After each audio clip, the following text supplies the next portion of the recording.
Mercedes have made their first electric vehicle, and here it is. This is the Mercedes EQC 400 4MATIC. A bit of a mouthful and a bit of a car. Let's go for a ride and take a look. Car people use phrases like nice place to be and well built, you know, well built. And the car is all of those things and more. I mean, for example, the seats are really, really comfy, and there's very little sound from road or wind noise, even when you push the gas pedal down. And you can hear motor whine like, well, any other EV, but have a listen.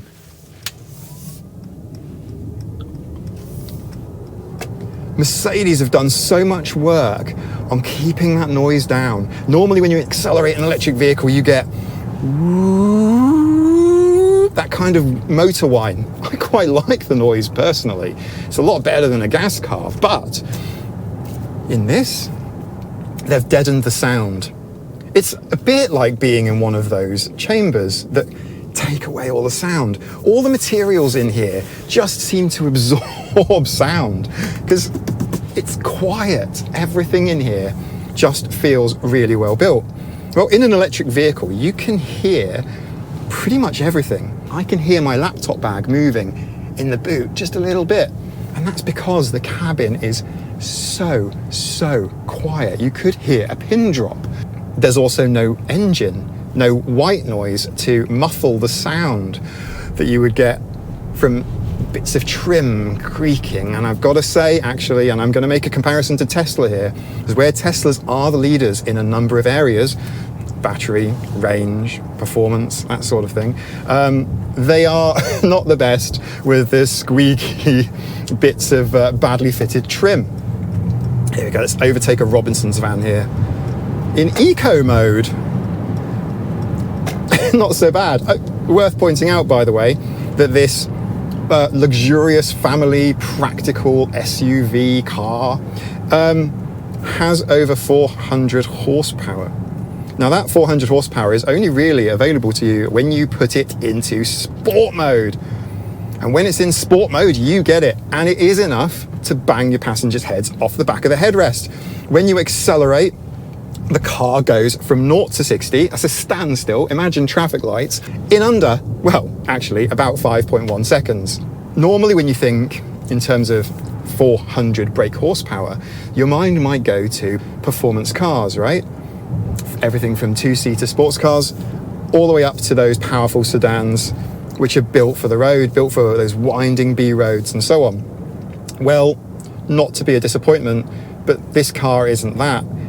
There's no steering feel whatsoever through the steering wheel. The steering is optimized for comfort. It is really, really comfortable. You don't feel all the bumps, you don't feel all of the potholes and all of the ridges in the road, especially where it's been badly maintained. Hello, Isle of Man. But that pays off with, like I say, with comfort. I could see touring in this car being a fun, enjoyable, relaxing experience. These are the phrases that come to mind when you're in this car. I've given some friends rides in here and they've all absolutely loved the car. It's really nice. It's a great way to get from A to B, picking up the kids and so on. The car is powered by 2 electric motors, 1 on each axle. The front one is the one that's predominantly used. We are mostly driving with front-wheel drive. Here, let me show you. There's an infographic on the screen. Nice little touchpad here. Over to EQ. Here we are. And vehicle. And energy flow. There we go. So you can see from this little diagram here that the car is predominantly using the more efficient front motor to power us along. Now when we stamp on it, the rear motor gets power as well, and both together give you that 400 brake horsepower combined. You really feel it pulling the vehicle forward. This car is faster than it has any right to be. It's a bit like a big V8, but it's much quicker to respond. As soon as you touch the pedal, you're not waiting for a chemical reaction to happen under the hood and for liquid to be pumped around.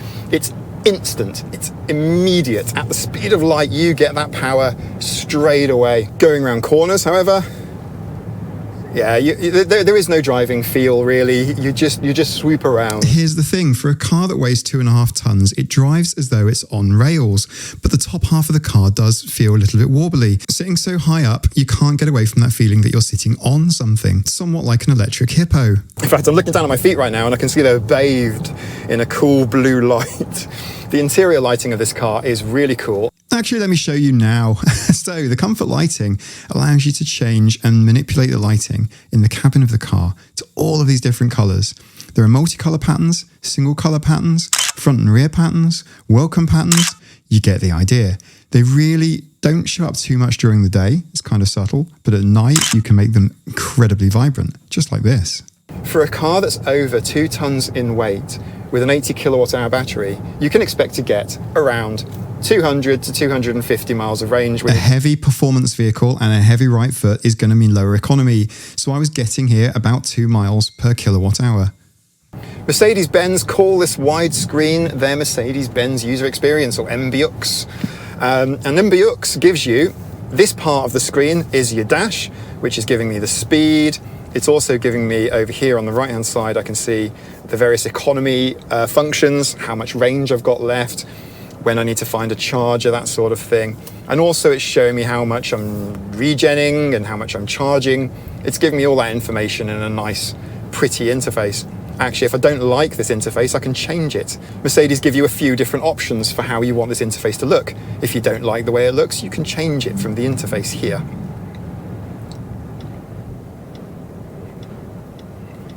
On your dash, you've got some buttons on the steering wheel. The ones on the right control the dash part. The ones on the left control the infotainment part. It is all actually the same screen, but this bit here is predominantly your sat nav, your music and so on, and your normal driving information's here on the right. Now, on the higher spec models of this car, the sat nav becomes an augmented reality sat nav, where the cameras of the car are overlaid over the sat nav and it shows you which junction to take. It actually paints it onto the camera image. Potentially a little distracting, but it's pretty clever, and it just goes to show quite how much technology Mercedes-Benz have packed into this car. In fact, there's so much tech in here and so many buttons to control it. I think there's more physical buttons inside this cockpit within arm's length than there are on my desk at home, on my keyboard. It's almost like the car is a giant stim toy. You can do this all day long, you know? You can do this, you can do this. Every click just feels right. Nothing is too hard to press. Got these flappy paddles here. You can just flap these all the way along your drive. Actually, speaking of flappy paddles, these paddles control the regen. Now, you've got different levels of regen, from very little, like an ICE car, the car will just continue to coast, to give me all the regen and actually capture that energy and put it back into the battery. This car's regen is really, really good. And it's got a super clever regen mode. And in the super clever automatic regen mode, the car's constantly changing the regen so as to give you the optimum amount of regen at any time. It literally knows where it is on the road. It knows the speed limit. It knows the speed of the traffic. It knows whether or not the road is going up a hill or coming down a decline, down into a valley. It knows all of this stuff. And then the clever computers make a decision based on how much regen to apply. It's really, really clever. Mercedes have thrown all of their might into designing a really smart system for this car. There's so many clever little touches. That's just one of them. The other really good one as well, with respect to charging, is that the EQC can precondition the battery on the way to a charger. It does this automatically, so it can charge at its maximum rate, which here is 110 kilowatt. Obviously on the Isle of Man, it's currently just 50, but that's not the fault of the car. But Mercedes has another rapid charging trick up its sleeve. You don't need membership cards to use rapid chargers. You don't need to pay contactless either. Mercedes have looked at Tesla and seen what Tesla have done with the supercharger network. Now, with a Tesla, you can pull it up to any supercharger. You just reverse up to it, you take the cable from the charger and plug it into your car. Your Tesla account does everything, the negotiating, the payments, the lot. You don't need to worry about having a membership card or an app or paying a subscription to use a charge service. It's all automatic. You reverse, you plug in. Mercedes have done exactly the same thing, but instead of building their own charging network, they've done deals with all of the charging networks. So with Mercedes Me, you can just drive your Mercedes up to a public charger and plug it in. It's automatic. Everything just happens for you, and that works across Europe and across all the public charging networks in the UK. I think that's magical. That's how it should be. Every other manufacturer, please listen to Mercedes and get that done. We don't need apps, we don't need cards, we don't need contactless even. Just get the pump, plug it in, and let it charge. I think the 400 brake horsepower and the 760 newton meters of torque, I don't think that's for this car. I think Mercedes-Benz are trying to show what they can do. The power and the torque, completely unnecessary. Also the ionizer, air freshener. I mean, the car has perfume. How unnecessary and extravagant can you get? This one's called Downtown Mood. I mean, I wonder what it smells like. I'm just going to leave it here for a future customer. Even the perfume dispenser has its own light. There's easily enough space in the back for 2 people to car camp. Mercedes key fob comes with the usual controls. You have the car lock and unlock and automatic boot open. Underneath the load bay is this extra space. Actually, this is quite capacious. It's huge. You even get a Mercedes folding crate for all of your groceries. What else have we got in here? Charge cables, tyre jack, wheel jack, the lot. We also have on the left-hand side here, accessory packs. Oh, so what's it like in the back then? Well, I'm 5'11", and there's plenty of headspace, enough for the most bounciest of roads. The seats are, as Mercedes-Benz would say, luxurious. They feel really nice. It's that kind of soft, comfy leather seats. In the back you also have this little dial for your climate control. It feels very nice. It's like a little fidget toy. If I was sitting in the back of this car, I'd be doing that all day long. This is really nice too. Nice, plenty of space. You've got that lovely material on the inside of the doors. This is great actually. You've got nice little lights underneath here. Reading lights. And it's dead comfy. There's tons and tons of space. There's only one thing that confuses me though. Now in an ICE car, this thing hides the transmission tunnel. But in an EV, what do you need that for? Oh, look at that. Oh, look. Charging ports. Siggy lighter. USB-C, I'm pleased to say. Very nice. Why is there a tunnel? Okay, but inside, it's just really nice. This is what I mean by squishy, poofy fabric.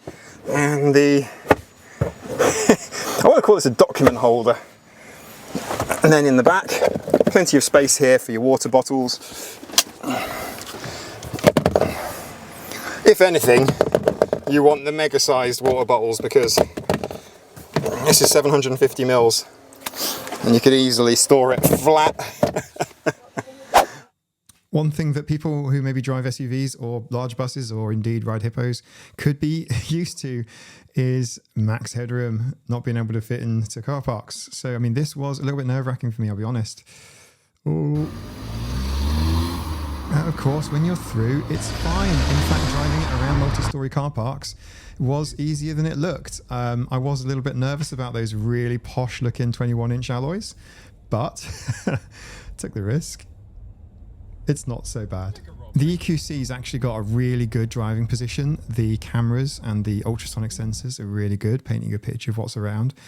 And it's got a fantastic turning circle. I've got to say, I was really surprised. Thought we were going to be blocking people in here all evening. just want to say thank you so much for watching. If you've made it through this far, thank you so much to Jacksons for providing the car for loan. Just to say, they didn't give me any instruction or even ask me to say nice things about the car. It was very much a case of, here's the car and the keys, good luck, have a few days with it, have fun. So thank you so much to them for the opportunity to review this beautiful EQC. I've also started a podcast with a friend of mine, Graham Barker, over at the EV Talk Show podcast. There's a link in the description below. Please check it out. We publish a weekly podcast episode on Wednesday mornings at 4:20. So check it out on your drive, subscribe to it in your in-car entertainment system. So please do, again, like, subscribe, and share the video. These videos cost a literal mini fortune to produce. It takes a really long time. So I do appreciate you coming on for that. While filming this review, I lost a £500 360 camera. If you want to watch its own death, just stay tuned, and thank you very much, and I'll see you in the next one.